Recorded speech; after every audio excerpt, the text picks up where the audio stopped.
I'm Don West, editor-in-chief of Broadcasting and Cable magazine, conducting an interview with Sumner Redstone for the American Archive of Television in New York City on November the 16th, 2000. When and where were you born, and where did you grow up? I was born in Boston. I grew up in Boston, and I don't care to tell you the date upon which I was born. Really? Yeah, Even really. though I know it. Well, you may know it, but I know I look 20 years younger than that. I act 20 years younger than that, so why should I get stuck with that date? Gosh, I think you and I did this in an interview 20 years ago. But I know, but I look 10 years younger than I did 20 years ago. What was your father's name? Michael Rothstein. And what did he do? He was a street kid. Worked hard, supported his family, smart as hell. I can remember him peddling linoleum as a young man. But he worked hard, he became relatively successful, ended up owning some restaurants and nightclubs, and he finally built what was the first drive-in theater in New York, and maybe the third in the world. What was your mother's name? Bella. And what was her influence on you? Her influence on me was enormous. She instilled in me a love of education, a passion for learning, and from that, indeed, a passion for teaching. What was your name at birth? Sumner Redstone. Sumner Redstone. Sumner Does that name translate to into Redstone? Redstone. That was my father's excuse for changing it. And he made the change. He made the change, and it was embarrassing to me, actually, but I had no choice. His name was my name. What traits do you feel that you inherited from your parents? Certainly a commitment to hard work, and certainly a commitment to excellence. They had a great deal of influence on me. Were they religious? Not overly religious. They went through the rituals that most Jews do today of going to the temple occasionally on a Saturday, certainly on all the holidays, sometimes observed the Sabbath dinner, but I would not call them religious. And are you less or more so? I'd say about in the same place. I attend, services occasionally. I generally go to holiday services, and I like to eat at friends' homes on a Friday night or on a holiday night. When did radio or the entertainment business enter into your life or your awareness? Well, very early in the game. I can't tell you exactly when it did. When my father was operating the Latin Quarter, incidentally, which he bought from Lou Walters, and Barbara and I are very good friends today. Of course, I met a lot of the stars then, but I was never a stargazer. At some point in my life, I became interested in the theater business, and I recognized that the most exciting business there was entertainment, that there was a ravenous appetite for entertainment and information all over the world, and it would be probably the most exciting industry to be involved in. Did you have any hobbies growing up? Involved in sports? Tennis. I've always been interested in tennis. And frankly, studying. May sound strange. All I can remember as a kid was studying. I went to Boston Latin School. It was then certainly the toughest school in the country. The competition was overwhelming. And when did you set your sights on Harvard and Harvard Law? Well, I graduated first in my class at Boston Latin School, which was, if I may say so, the most competitive struggle I ever waged. And I was admitted to Harvard actually without even the college boards because of that. What was Boston Latin School like? It was cruel.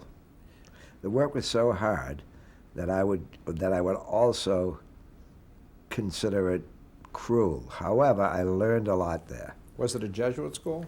No, it was a public school, but it was treated as a private school. You only got in there by selection or examination.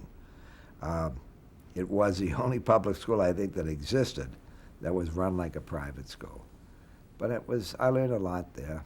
For one thing, something I've always carried with me, and I think I carry it here at Viacom, and that is that nothing counts except competence. Not religion, not race, not family, not status, just competence. I learned a few other things too. Well, I wonder where vision fits in on that order Well, of things. I must tell you, it was there that I was first exposed to the idea that thinking disciplined men have a chance to change the world for the better. That may seem like a grandiose aspiration, but it was true. It was there that I was Thinking exposed. and disciplined men? Men have an opportunity to change the world for the better. So I guess that's vision of one kind. That's an enormous vision. I won't tell you which of those qualities I lack. How did the Depression affect you and your family? Well, I lived in under very poor circumstances for a large part of my life. I was born in a tenement in the West End of Boston. The place I lived in didn't even have a bathroom in the apartment. You had to walk down the hall. But I must tell you, I never felt deprived. Out of that place came some very successful people. And I never felt during that period of my life that I was lacking anything. And do you now? As a matter of fact, right now, I feel better than I've ever felt in my life. I have Viacom. I have a passion for Viacom. I love this company. I have a couple of children I love, and even a daughter-in-law I love. And most of all, I have 5 grandchildren who are the closest people in the world to me. Grandchildren I talk with every day. How old are they? They range from about 11 to 18. How did our getting into World War II affect you and your family? Did you serve in the military? Well, it affected me very significantly. I was a young student of then Associate Professor Reischauer, who later became ambassador to Japan. I had a vast language background, Latin, Greek, German, French, Spanish, and I was asked to go into his class where we studied Japanese, and I guess in about a year we did something like 3 years of Japanese. He was selected to go to Washington to head up the language division of a unit which was given the mission of breaking the high-level Japanese military and diplomatic codes. He took a couple of kids with him. I was one of them, and I therefore became part of one of the most exciting stories in my life. And how did that turn out? It turned out that we broke codes that had never been broken. When I say we, I'm not saying I. There were large numbers of people involved in this. Did you have computers or something Well, like that? it was before the computer age, actually, but we have various kinds of machines. They brought the top mathematicians in the country to this installation, which was Arlington Hall, about which a lot has been written. Top linguists, and you know, when I got there, it was like empty. A year later, there were 10,000 people. Well, of course, most of them were clerical help, but it was a very gratifying mission because Japanese never conceived this kind of code could be broken, and you know, to read a code, and I remember events of this kind. The Gulf of Leyte, a large part of the Japanese fleet was there. We sent the decoded message to where it should go. Our submarines were waiting for them, and they basically sank most of the Japanese fleet. the what won the war prior to the bomb was, in fact, the sinking of the Japanese fleet, which was accomplished because we broke their codes. Did you have a military rank? Well, yes. I had been in the horse-drawn, believe it or not, artillery at Harvard, and I was in the ROTC. When I entered this installation, they made me, I guess, the equivalent of a sergeant. We had no time to go to officer school. I was directly commissioned a second lieutenant, and then I was a first lieutenant by the time the war ended. So you're an artilleryman? I was an artilleryman. I remember they made us go to sort of an officer school there, even though we had as much to do with battle as, the guy in the street. And I remember going in, and the first question they asked me was, what was the weight of a 30-millimeter round of ammunition? Here I am working on codes. Fortunately, I knew it. Well, that's the one thing in the war we have in common. I was in the artillery. Oh, really? 155-millimeter howitzers. Right. During the Korean War. Right. Do you retain that facility for language? Not, well, generally, but, if you don't, I haven't used the Japanese language for a long time. I know a little bit about it. As a matter of fact, I was in England recently, where our international operation is headquartered. And by the way, most of the people who work for MTV International, 99% are not Americans. And I ran into a group of Japanese, and I floored them. I started talking a little Japanese to them. So I retained a little bit, but certainly if you don't use any language for decades, you lose it. Had you finished Harvard before the war? No, I left Harvard to join this unit.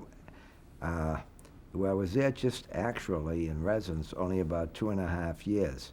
Subsequently, I was awarded my degree by a special vote of the overseers because I had enough credits. I had done enough work, and I had enough additional credits in Japanese so that I met the requirements. But it took a special vote to give me a degree because I was only there for 2.5 years. But then you did a Harvard Law. Well, actually, while I was working in Washington, a lot of the time I was working from say 4 in the afternoon to midnight, or from midnight to 8 o'clock in the morning, because this was around the clock. So I went to school in my spare time at Georgetown. I was first in my class, so I was admitted to Harvard Law School into the second year. I never did my first year at Harvard Law School. And what was your first professional job once you got all the cloak and dagger behind you? When I got out of Harvard Law School, my first job was I clerked in the Court of Appeals. And then after that, I was what they called a special assistant to the United States Attorney General at the age of like 22 or 3. And that gave me a great opportunity because I was arguing, cases all over the United States, just a kid. So again, I had a great experience. What got you out of law, or diverted? The realization, frankly, that law was just another business. I, like a lot of kids, went to law school thinking we were going to make the world better. And, it was a very idealistic group of young people in those days, and I'm sure there are people like that today. But after I got involved in the law, and I was with a great law firm, I realized that, unfortunately, the law was a business, and I decided if it was going to be a business, I'd be in business for myself. But you were a partner in that firm. Yes, well, I was a young partner, yes.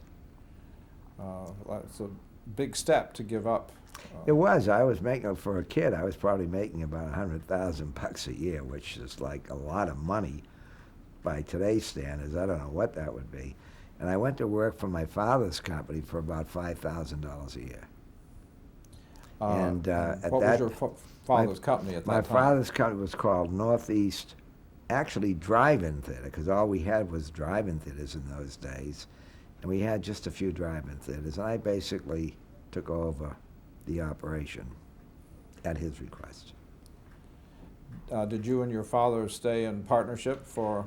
We did, and my brother was involved for a long period of time. My brother, with whom I'm very friendly today. I just went out to a birthday party at his house. But he actually had the operational part of the business. I was dealing with the film companies and running around the country getting locations. I had the more glamorous part of the business, and he wasn't particularly happy about it and left, although I begged him not to. And he did very well. He went into the banking business and became very successful. Part of the legend is that you ran out of a screening of Star Wars to purchase 25,000 shares of 20th Century Well, Fox. in those days, today these companies, are so diversified, Viacom, Paramount, MTV networks, so that a single motion picture can have very little effect on the business. But in those days, a single motion picture could really affect the company and the stock. Yes, I went to a screening of Star Wars, and I walked across the street to a gas station and bought 25,000 shares of 20th Century Fox. Ultimately, we owned about 5% of Fox when Marvin Davis bought it. Well, how did you find the theatrical side of the business? I found it. I enjoyed doing what we did. We started with nothing. We became fairly dominant in the drive-in theater business. We had no indoor theaters then. I remember the first indoor theater sitting at a counter in Worcester buying a broken down theater in Worcester, Massachusetts, which we still operate today. It was a small cinema. We split it. We made it into Cinema 1 and 2, and that was the beginning of our growth in the motion picture exhibition business. Today we have about 1,350 screens in the United States, Chile, Argentina, England, Ireland, Scotland. Are those separate from Viacom? Yes, they're strictly national. Is that that was National Amusement's core business, and is today. And is that essentially a parent company of Viacom? It is. National Amusements, a small, at that time, 400-screen theater, swallowed Viacom. And that was in 1987.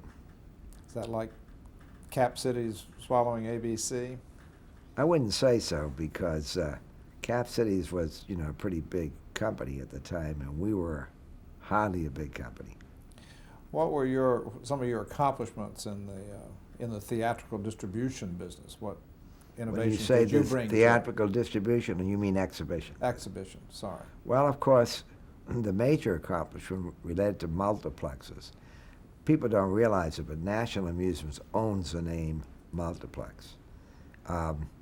And so if you see any theater in the United States that has multiplex on it, because we were able to copyright it, you'll know it's a National Amusement theater. And we started building multiplexes. We weren't the only ones, but we were among the few who saw that you could create out of a single theater, instead of a single theater, an entertainment complex. And so we started building 6s, and then 12s, 14s, 16s, 18s, and we were among the leaders in that business. Is that still a good business? Well, first, the name of the game today is stadium seating, which is something relatively new, and that is a theater with seats as you see in a ballpark, stadium seats, so the vision is clear. The public is bought into that completely. If you don't have a stadium seat theater, you don't have a theater. People will drive 15 miles away from a beautiful multiplex if it's not stadium seated. The industry has been on a self-destructive course of action. Overbuilding, overbuilding, overbuilding, and on top of that, doing it at a time when they needed to reformat their theaters or tear them down and build stadium seat theaters if we want to stay in business. The result is that virtually everybody in the industry has gone into bankruptcy. Good circuits into bankruptcy, including big, big names. Not us, of course. Well, how did you avoid it?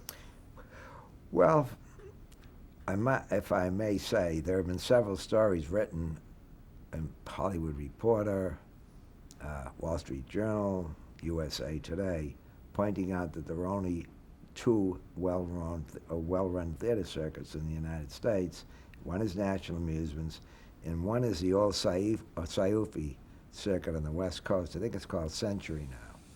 We didn't do any overbuilding.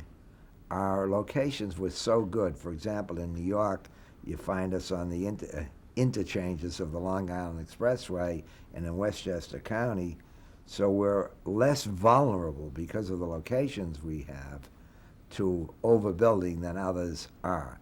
And we are gradually rebuilding our circuit. Well, we can't reformat inside the theater.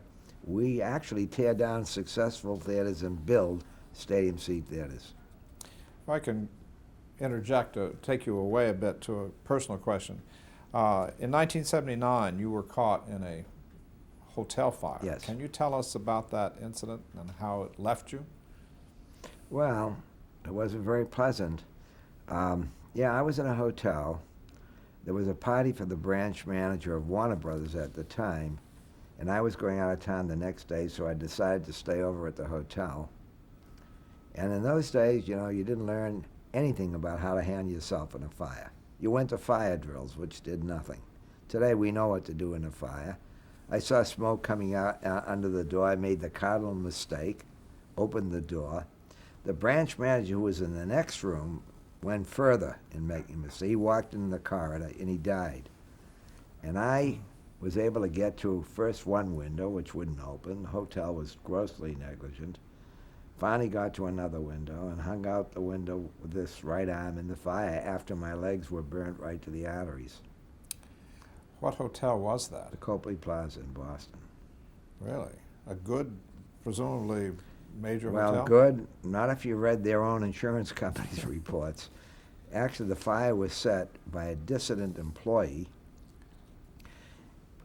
with a sofa sitting in the corridor, which violates every fire law that exists.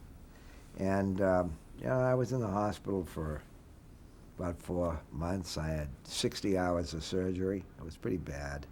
I wasn't supposed to live the first night. I was never supposed to walk, but you should see me running in a tennis court today. And it was bad. And then I got out, just beginning to walk, double pulmonary embolism from being in bed, back to the hospital. It was a bad story. How old were you at that time? 60, about in my early 60s. Really? The interesting thing is that all of the most exciting things that have happened to me or I've done in my life happened after the fire. Viacom, Paramount, Blockbuster, CBS. Well, not only after the fire, but after you were 60 years old? Well, you want to keep emphasizing my age. It's okay with me if that gives you some pleasure. Well, I relate to your age, and Well, I would like to be encouraged by well, it. well, I'll tell you what, seriously. Always bothers me when I see my age in the newspaper because I know I don't look that age and I work. Believe me, I know a lot of 40 years old who are older than I am. But that's a fact of life. Well, I was told by a friend to whom I admitted my age last week that I would do a service if I wrote an article about it to the rest of the world to Right. encourage them, because we're going through a big change on aging. It's true. Age does not mean what it meant No, when you it and I were certainly young. doesn't. I mean, I think a lot of people still look at age from a chronological standpoint. But age is, what you do and how you look and how active you are. And other things you do, like playing hard tennis to keep you young. Well, we'll have to try that. In 1987, National Amusements purchased Viacom. Yes. How did that come about? What brought you to that moment? Well, we had been making investments for a long time. You referred to the Fox investment. At one time, we owned 5% of Lowe's, which we were the biggest stockholders other than the Tishas. We had made investments in MGM Home Entertainment. When Coke bought Columbia, we owned 10% of Columbia. So I knew something about the industry. And when we started with Viacom, we had in mind just making another investment. But the more I got to see this company, and the more... Was then a cable company primarily? Yeah, it was a very small company. Nickelodeon was considered a fad. Nickelodeon now has 335 million worldwide subscribers. Nickelodeon, it was said, would never make it because it was only making a few bucks. Who ever heard of a kids channel making it? And Nickelodeon is the #1 channel in cable, not kids channel, the #1 channel in cable. The banks wanted us to sell these, so it shows how smart the banks are. I said no. That was the year in which we launched MTV International. But it was a small company. I went for it because I saw our business, the theater business, as non-growth. And it is non-growth. The only way it's kept up is by increasing admission prices. But by the way, before you go too far with that, it's still the cheapest form of entertainment in the world. But the same number of people go to the movies today went 30 years ago. So it was non-growth. And I saw Viacom as the flip side of that. I saw this appetite for entertainment. I could see, even though I didn't know the businesses, the importance of television. And Viacom was television. Viacom was just exactly what I envisioned, without too much knowledge about the industry. What did you do to acquire it? We got into one of the most difficult battles that I've ever been in my life, although Paramount was worse, with management. Management really basically wanted to steal the company. And what really stimulated was when management decided they were going to take the company and the leverage buyout. It private? Yeah, They were going to take it well, private? Private or not, probably would have had public stockholders, but they were going to take it over in a leverage buyout. I decided I wasn't going to go away. And it was a fierce battle. It was very difficult because they had a so-called independent committee who every time we made a bid tipped them to the bid. So we made a bid, they raised it a quarter, on and on and on. The big difference between our bid and theirs was we were prepared to invest $500 million. Seems like a lot, but it's worth about $11 billion today. And they were going to invest like $25 or $50 million, which meant they would have to dismantle the company. There was no way you could operate that company on that basis. So ultimately, we did prevail in that. And then, of course, there was Paramount with I used to say my $2 billion ex-friend Barry Diller, who ended the fray after we actually had a contract. And that was a fierce battle. And Diller had going from what he still has today, and we're friends again, but he has what we'll call the Diller sizzle. And that was his principal asset. So he was trying to marry a shopping channel to Paramount, and we were offering a company that was already very vibrant, including the MTV networks. But it was a very, very tough battle. When we come back, I want to ask what part your law background played in the acquisition of these companies. Right.